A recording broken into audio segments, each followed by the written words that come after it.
Hi guys, my name is Jem and I'm the Community Manager at EVE Games Australia, and welcome to E3.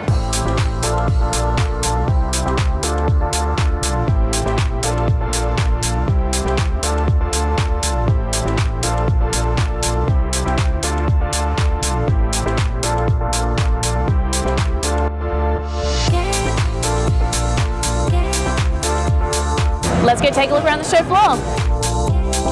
Ubisoft's conference showed off a host of new titles. They unveiled the Medieval Melee For Honor, strengthened the Tom Clancy lineup with Ghost Recon Wildlands, and we even saw Matt Stone and Trey Parker introduce the new South Park, The Fractured But Whole. You'll be the new kid again, but this time, when the kids are playing superheroes, we get to learn a whole new backstory. Ubisoft showed off The Division, releasing March 8, 2016. I had the chance to explore the Dark Zone just outside Times Square in search for loot. Manhattan looks incredibly detailed and the shooting feels great. Hi guys, we're talking to Fred, who's the executive producer on The Division. So The Division is looking like an incredible game so far. What makes it so different from another FPS that's out there? I think it's different in many ways. I mean, first of all, it's a real, full, deep RPG. So it's not only the aiming, shooting aspect of it, but you have this whole range of skills, of mods, of talents, crafting components. So it's much more than just your regular shooter, for sure. And obviously it's very open world as well. Exactly how big is the city that we have to play in? So we're not really talking about exactly how big it is, but it's a very, very large world, and we want to make sure that we reach the high level of quality all over the world that we've set out to do in the trailers and the demos that you guys hopefully played during E3. So it's a very dense world. There's a lot of stuff going on. We try to depict New York in a very realistic way. The whole game is based on kind of realism, plausibility. And I think that really sets us apart from other RPGs that could, that leans more towards maybe fantasy type of universe. You guys have just announced the Dark Zone, and obviously FPS players love loot. So what can you tell us about the Dark Zone? So Dark Zone is our lawless area. So it's a PvP-enabled space in the middle of the game world. And it was walled off early on in the crisis by the military, and they quickly had to evacuate and get out of there. So now all the best equipment, all the most valuable loot is in this lawless zone. So anyone playing the game could obviously enter seamlessly into this public space where we allowed PvP. So that high risk, high reward. And what's your favorite weapon in the game? Because when I got hands-on, I even saw a flamethrower. The flamethrower is absolutely awesome. It's also one of my favorites. And when people play the game for the first time, and obviously the beta will be available soon, what do you think are going to be their first thoughts? I hope, that it really feels like a living, breathing world, that it feels like you're in New York City. That's the most striking thing for me during the development of this game. We did a few trips to New York City, and if you find the right street corner, you find the right street, it feels like you're in the game. It's like you're blurring the lines almost between reality and the game, and I hope that's a feeling that that many people will have early on in the game. And how big exactly is the story mode? So we're trying to stay away from linear storytelling in this game, so it's going to be the whole open world will be there for you to explore from the very start of the game. So there's going to be lots of missions, side missions, other type of open world activities, but you don't have to do them in a specific order, so you're free to roam and explore the world as you want. That's really awesome. Thank you so much for talking to us, Fred. We hope you have an awesome E3. Thank you so much. Also at the Ubisoft jam-packed booth, I scoped out everything from dance to shooters.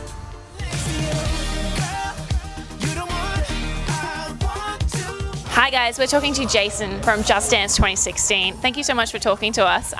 So what has changed since the last game? Sure, actually we're excited to be offering a bunch of new features this year. Of course, great track list, huge hits. And for players who are on new-gen consoles who don't have a camera connected to their system, they're going to be able to play the game using their smartphone as the motion controller. Full access, full navigation of all the menus, and you hold the phone in your hand and you score. It's actually, we're really excited to be opening up the game to all console owners. That's really cool. So you just have to download an app and then you're good to go? Exactly. You download an app from the iOS, Android, or Windows Phone store, and you are ready to go. If you have a camera connected to your console, you'll have all of the scoring and all the features that come with it. We just wanted to make it accessible really to everybody. And what about the track list? What is probably your favorite addition? You know what? It's a tough call. I'd say actually the one that's playing behind me right now, Animals, is really one of my favorites. It's using some really great slow-mo and really fun techniques. But like always, there are always some songs that are unexpected in Just Dance, and we're actually using Rossini's William Tell Orchestra this year in a really, really fun way. It's kind of unexpected but hilarious.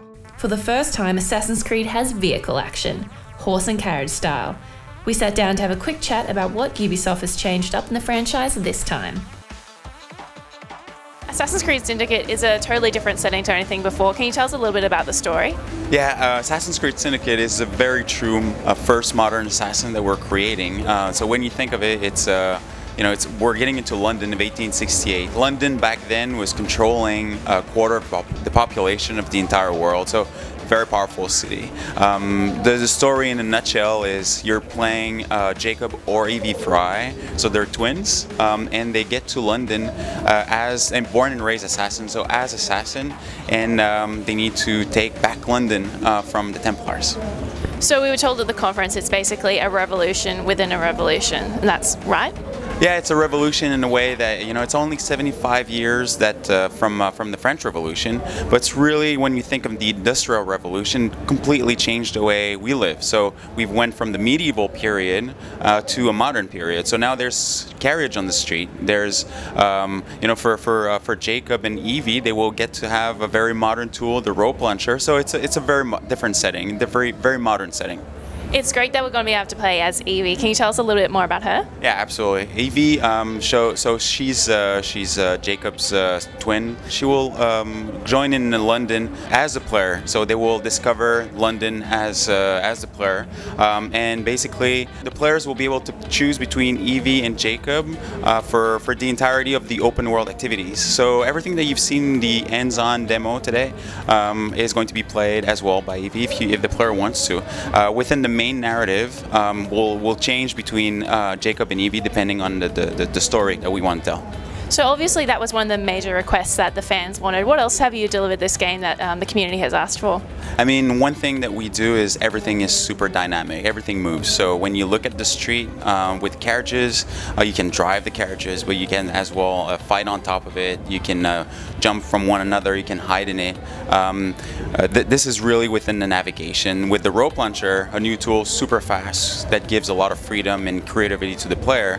But as well, everything that's on the pillar. So the fight has been revamped completely, and so now it's a really brutal hand-to-hand fight. And the navigation as well has been a lot of polish on it. Stealth as well, a lot of polish on it. What can you tell us about the new weaponry?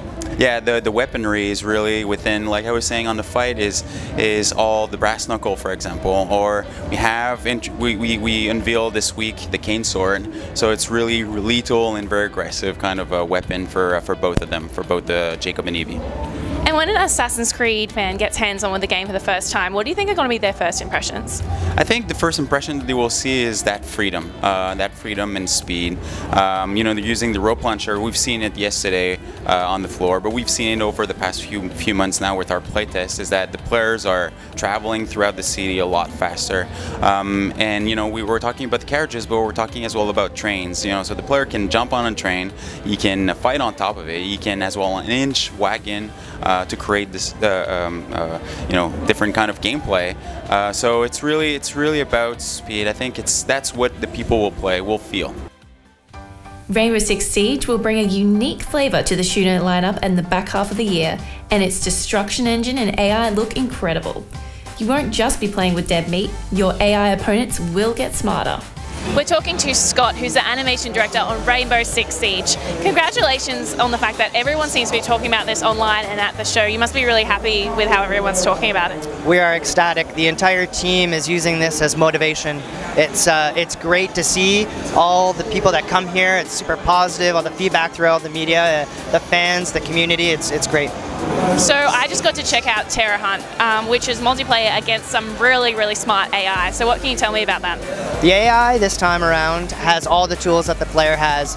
They will react and create destruction just like the players will. So they're extremely intelligent. They'll make their way around the maps, they'll barricade, they'll knock down your barricades. So it means that players are going to have to be readjusting their tactics all the time. And of course, it all adds to the element of tension. And what about the replayability, which I just learned about? So obviously the AI learn from your moves. So how does that work? The AI, again, can blow up walls, but they'll also be wary of where you've blown up a wall. They will use that as a new sightline as well. So they will dynamically change their pathing depending on what's going on in the level. If they hear you walking above, they're wary of that. If they hear you shooting bullets, they'll come after you as well.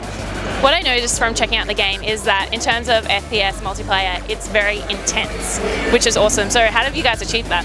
That's actually one of our pillars. So throughout the entire development, all the teams are moving towards that. So even through the preparation phase before each match, you're going to notice how tense it is, where you get a view of what the other team is doing, what they're preparing, and then it gets really quiet as the match starts. Everybody comes in very tactically, very careful, and then all hell breaks loose and things start blowing up. There's holes in the walls. So the entire team works towards that specifically. So we don't know about all the operators yet, but what can you tell me so far about them? There's 20 different operators that come from 5 different CTUs from across the world. Each operator has their own specific gadget that's going to make gameplay completely different every time you play. You don't necessarily know who you're going to be playing with in PvP, so that means your tactics are going to have to change. It means that you're going to need to rely on your teammates a little bit more, but it makes it really interesting. You can also unlock these operators throughout all the different game modes. So if you want to play co-op, if you want to play solo through the missions, or if you want to play PvP, you're still unlocking all of this content. And what have you guys done to make the maps so immersive and big, I suppose? Well, we're a little bit different than other shooters in that all of our maps may start outdoors, but you work your way inside. Okay, it's the whole concept of the siege. So our combat is really close quarters, which means, again, that it's extremely tense, and you're really close to everybody, so the action is non-stop once it starts going. So obviously there are a lot of Tom Clancy games coming out at the moment. We have so many on show today, which is really cool. So how do you guys work with the other teams? We're very collaborative. We try to pay attention what the other games are doing. Internally, there is some elements of sharing going on, and definitely consultation to see where they're going, because they're experts in shooters. So we try and share that. So there's some consistency among the Clancy branding. What's the #1 thing you think fans are going to take away from the game? Definitely how tense and quick the matches are. With the concept of the one shot, one kill, one life, if you get shot in the head, you're down for the rest of the match. So we're really trying to enforce the team play, but everything, the entire experience kind of forces players to communicate with one another. So it's a whole new experience, very exciting. So I've watched a lot about the game so far, but I haven't gotten hands-on yet. So what is your tip for me? Watch your corners, check everything, and communicate with your teammates, for sure. That's probably some really good advice. Thank you so much, Scott. Have a great E3. Thank you very much. We dropped by the 2K booth to talk new IP Battleborn and XCOM 2. So Battleborn is the brand new IP from Gearbox and 2K Games, and it's a first-person shooter that features 25 completely different characters. Now, the reason that they're so different is because they come from all over the universe, and one by one all the solar systems have been going out, and the population of those systems have been having to flee and find a new safe place. But all the other systems are going out until only one is left. It's called Solus. And so all the different species, creatures, people, whatever, are on Solus, and they're fighting for control of it and the resources of it, because all that's left.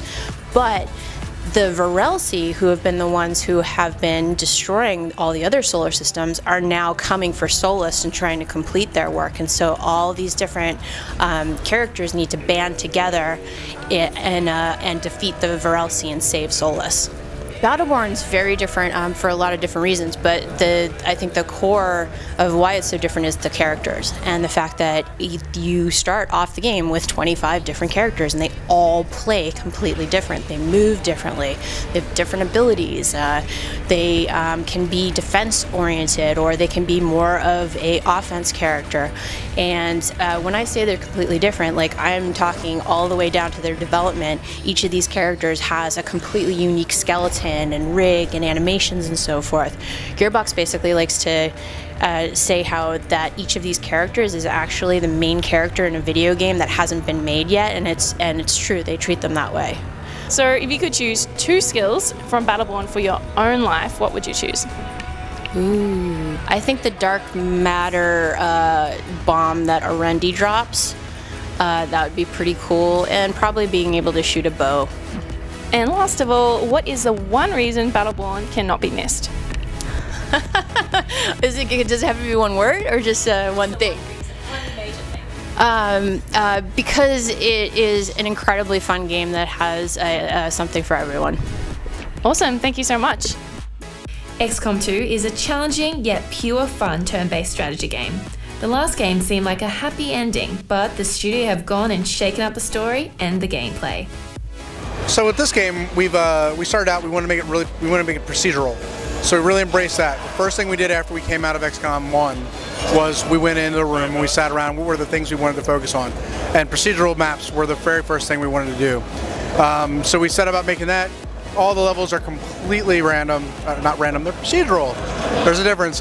They do follow a logic in how they place, but it can be as procedural as you want or as non-procedural as you want. It's all up to the person making it. All of our levels are pretty much procedural, are all entirely procedural, but for modders, which was the next thing we wanted to embrace, they can do whatever they want with it. You could get a building or a parking lot or a park, and then even the roads and things like that, the cars, like light posts, that all comes in different every time. We've got different times of day, weather, different mission types. So with XCOM 2, we really tried to embrace that. We've got trying to get a bit more range in the missions, and so they may feel a little different. You may be destroying an object or sabotaging something like we saw in the trailer demo, or we may actually be killing all aliens, whatever that is. Hopefully there's a difference there. Along with that, all the characters really try to push them apart, make them feel very different as well. Not just the aliens, but the soldiers. You've seen the specialist and the ranger. The ranger has the melee attack. She wields a sword, right? The specialist has the gremlin, which is like this robot that flies around and can do all sorts of crazy things for you and your squad. So that's just 2 of them, but we really spent a lot of time trying to push these things apart to make them all feel very unique in the collection. And what about the story? Because obviously we had an epic ending last time, and now you guys have sort of totally surprised everyone. What can you tell me about it? So we kind of did a little bit of a 180 for everybody. You've lost the war. You didn't get very far, and when the aliens came in, they kind of leveled what they wanted and took over. And they're creating this utopia for everybody. And these beautiful white gleaming cities in the city, they're called City Center. That's kind of the biome that we refer to it as. It's Disneyland for humans, right? It's everything is clean. There is nothing dirty, and they've tried to create an atmosphere where people want to come to it, flock to it. So they've done that. We're 20 years in the future. You're dropping in the demo on Unification Day, where they're actually celebrating a day where they've come to liberate us from our own woes. So that's kind of the premise for the story and where it starts there. But with XCOM, almost everybody I know lost the first time they played. So when we came up with this idea, it wasn't a real stretch for us. It was, like everybody's done this. We all been through it and started over again. So making 2 this way and taking this kind of direction, we felt like it was pretty different, pretty compelling. The guerrilla narrative for XCOM really plays well with the size of our squads and kind of what XCOM is about, recruiting soldiers, and it all kind of felt right. So that's kind of in a nutshell where we went with the story. And what about, have you introduced any new classes to the game? Yeah, so we've got the Ranger that we went through, we've got the Specialist, and we showed them in the demo, and you get a little feel for how they're different. In the trailer, we actually also showed the Sharpshooter and the Grenadier, and we'll probably get more into them later as we go through our process with this. But yeah, those are 4 of the new classes.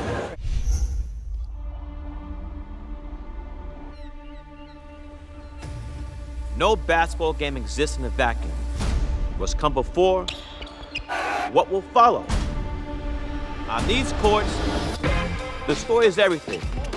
It's what makes us cheer and boo before the game has even started. It's what turns us into fans and haters. It gives us underdogs, upsets, dynasties, buzzer beaters, classic rivalries. At its best, the story can turn a jump shot into the shot. Here's Michael at the foul line. The shot. It's the story. Got us wearing ridiculously oversized jerseys, jumping on bandwagons, shaving names into our face. And it's a story that brings all together to understand. It's not just a court.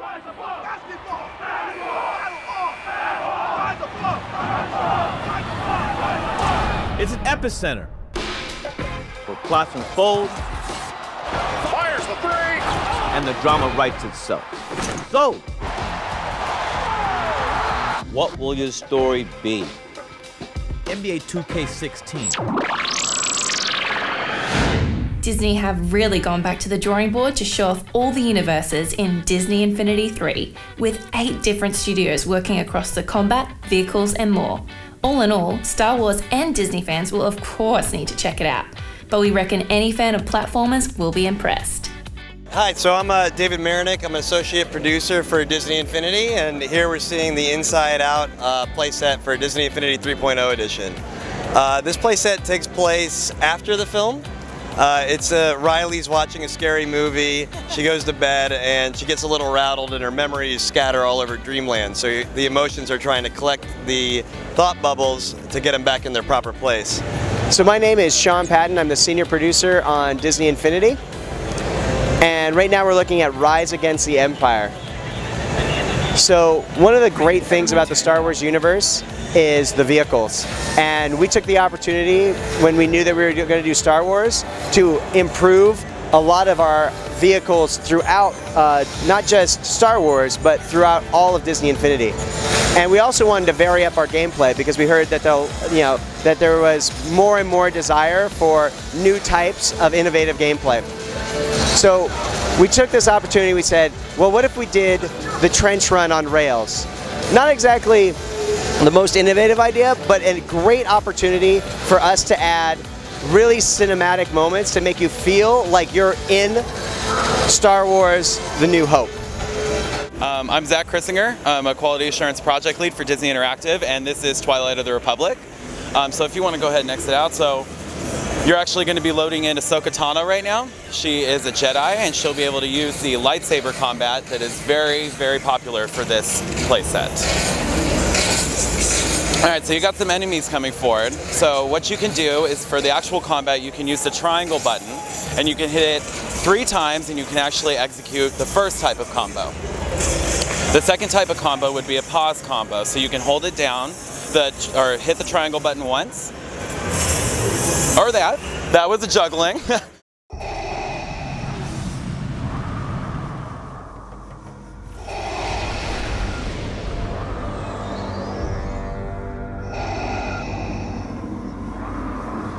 Join the dark side.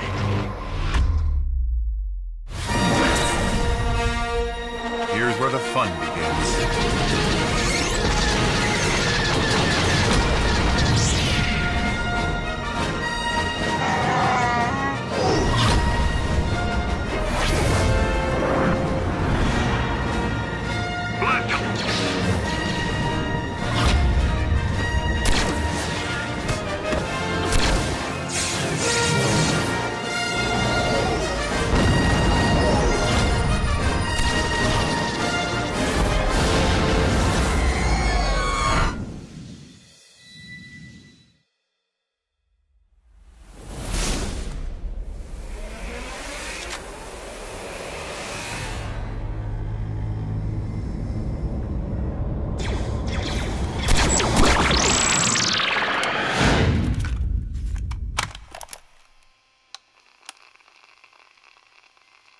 I was born in a small village.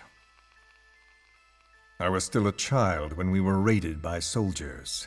Foreign soldiers. Torn from my elders, I was made to speak their language. With each new post, my masters changed, along with the words they made me speak. With each change, I changed too. My thoughts, personality, how I saw right and wrong. Words can kill. Time and again, the country was ruled by a foreign tongue. When he was a young boy, he lost his native language, the bedrock for any developing child. His country, his family, his face, his identity, everything was stolen from him.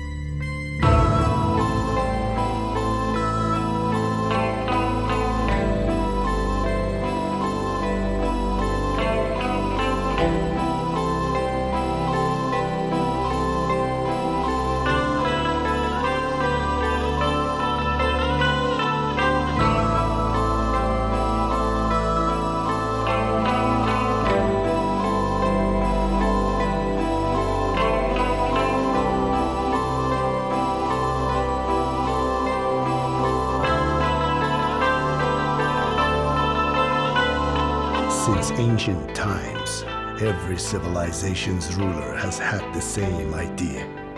When people unite under one will, they become stronger than the sum of their parts. And what do rulers use to bring people together? Language. This world will become one. I have found the way. Race, tribal affiliations, national borders, even our faces will be irrelevant. The world that the boss envisioned will finally become a reality, and it will make mankind whole again.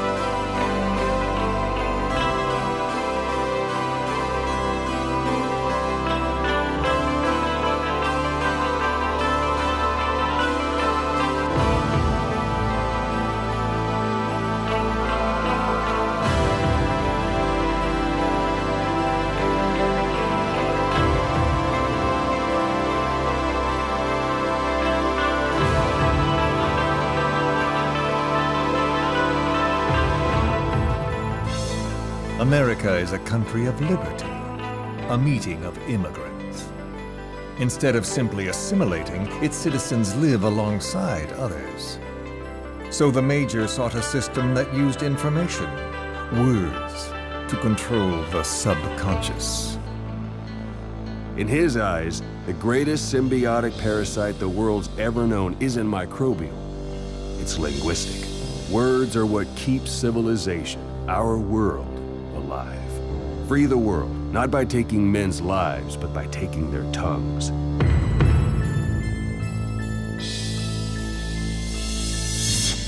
With this, I'll rid the world of infestation. Sans lingua franca, the world will be torn asunder, and then it shall be free.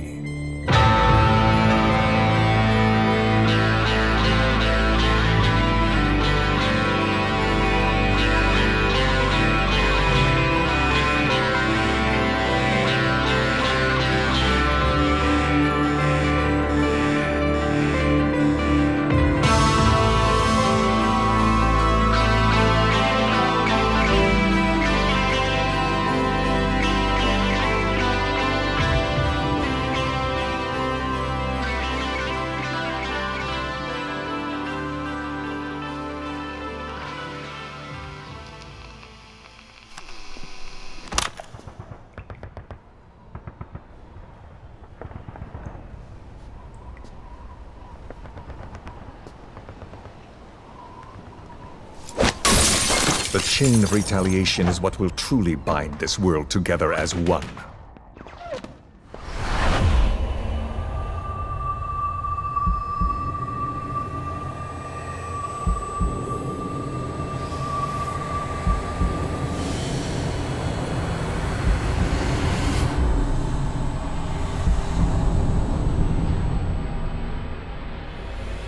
Les enfants terribles, Zero called it.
We checked out the Nintendo VIP booth to take a closer peek at all the announcements and of course the amiibos.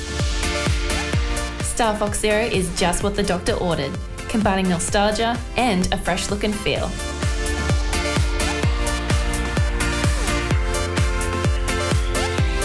We're super excited for Yokai Watch, which is wildly popular in Japan and like a more expansive Pokemon, but with cheeky and sometimes spooky ghosts.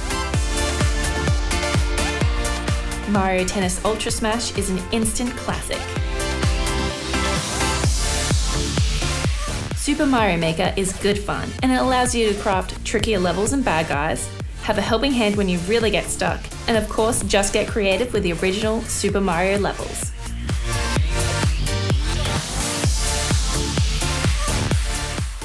Hey guys, we're here with Charles Martinet, who is the voice of Mario. How are you? Hello, Super Princess Jane. Hello, super friends at EV Games. Mamma mia, you guys are #1. Ha ha!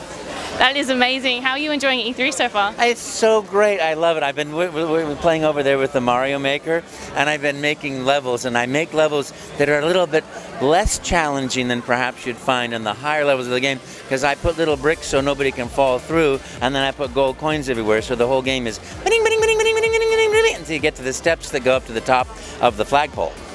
And how are you celebrating the 30th anniversary? Well, I'm having a great time. I'm here at E3. I'm meeting a lot of Mario fans out there and seeing the new games that are coming out. It's a special time. This whole year is a very special year for me. So how did you first get involved so long ago? You know, I crashed an audition 25 years ago, and I walked in, and the guy that still produces these shows today said, "We're going to start playing this character. It's an Italian plumber from Brooklyn. Make up a voice, make up a video game, make up whatever you want. You're going to talk all day, and when you run out of things to say, that's when you stop." And I never ran out of anything to say. I kept going, "Okie dokie, let's make a pizza pie together. Oh, and then we can make spaghetti lasagna. Oh, and then we can make a meatball," you know. And I just kept going until I heard, "Stop talking. Cut. There's no more tape." I talked all the way through it. As you can tell, I can do. Lucky for you, you don't have tape. You've got a chip. But I can fill it. So could you do that voice for 24 hours straight, do you think? Oh, I should. I sleep in it and I dream as Mario. I dream myself as flying as Mario. Dream myself as Luigi. Yeah. And I wake up in the morning and I go, "Here we go." And what's the craziest thing you ever done with the voice of Mario? Oh, you know, I don't do anything crazy with the voice except in the games. You know, I can tell you as a person who signs autographs, I recently signed some Mario on his arm, and Charles Martinet, and then it came back the next day with a tattoo. I was in Australia once, and 3 lads came up to me and wanted me to sign their foreheads. That was different. That's quite an honor. You don't get that everywhere. I just hope, if you guys are out there, I hope you didn't tattoo that, because don't do that. All right, do not tattoo that. Do not tattoo my name on your forehead. And last of all, before we let you go, because you have a lot more to do, what is your favorite Mario game of all time? Of all time, aside from the level that I made where you can't die and you get to the top of the flagpole, I would have to, it's such a hard question, you know. I love Galaxy, I love Galaxy 2, I love Super Mario Bros. Wii, I love the, you know, 3D. It's just every one of those games to me is a magical experience, you know. So it's impossible to say, because when Mario Kart 8 came out, I was like, woohoo, too, you know. I love them all, and I'm so lucky to work in a company where everybody has a passion for games. That's so good, and thank you so much. It's been lovely meeting you, Charles. Thank you very much, and thank you very much for playing my games. It's been an epic 3 days, and I've had the time of my life, but E3's over now, and it's time to go to sleep. Thanks for watching, guys.